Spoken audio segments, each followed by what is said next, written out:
สวัสดีครับเกษตรง่ายสไตล์มือใหม่มาแล้วครับหลายๆท่านอาจจะประสบปัญหาในการพับผ้ายุ่งยากครับเมื่อนี้ก็เลยสิมาชวนเฮ็ดเครื่องพับผ้าจากฟิวเจอร์บอร์ดเนี่ยครับเฮ็ดง่ายๆพับผ้าได้เรียบร้อยมาเบิ่งครับว่าเฮ็ดจังไดครับ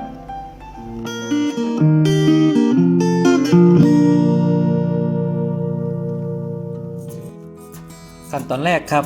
เฮาก็มาแบ่งฟิวเจอร์บอร์ดออกมาตามยาวนี่ครับให้ได้ความยาว72 เซนครับเท่ากับตัวเสือ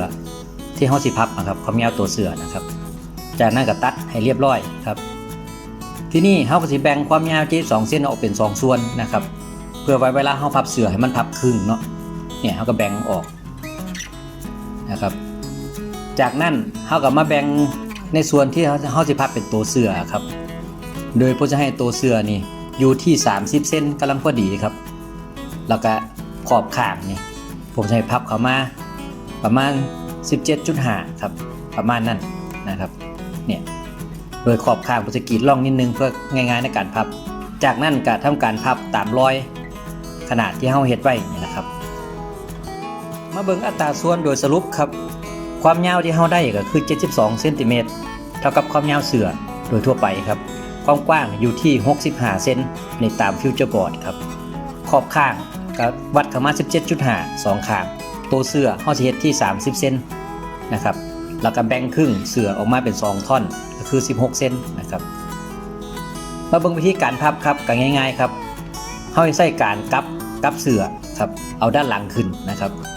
เอาด้านหลังขึ้นเนี่ยครับแล้วทำการรีดให้เรียบร้อยครับให้มันบ่เกิดความหยับครับเนี่ยจัดให้นิดๆหน่อยๆพอครับจากนั้นพับข้างเข้าไปครับง่ายๆแบบนี้ครับเนี่ยพับเข้าไปแล้วก็พับอีกด้านหนึ่งเข้ามาเห็นป่ะครับง่ายๆสุดท้ายก็พับจากท้ายขึ้นมาถึงนี่ครับ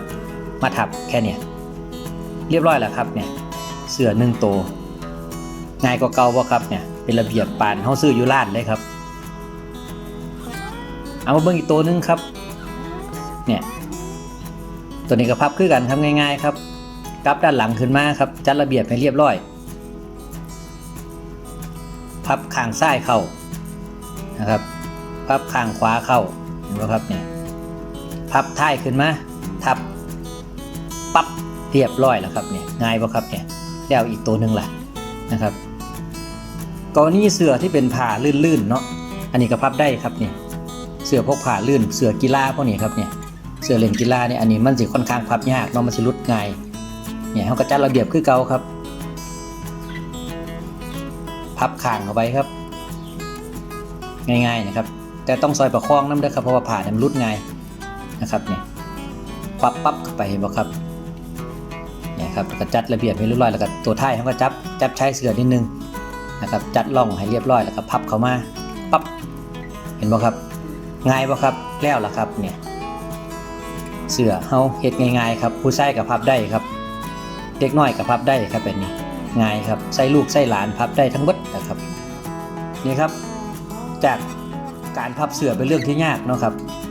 พอเขามาเฮ็ดเครื่องพับเสื่อง่ายๆแบบนี้ซอยให้เรื่องการพับเสื่อเนี่ยเป็นเรื่องที่ง่ายไปเลยครับขนมไปเลยครับขอบคุณหลายๆครับสำหรับการติดตามรับชมครับหวังว่าคลิปนี้จะเป็นประโยชน์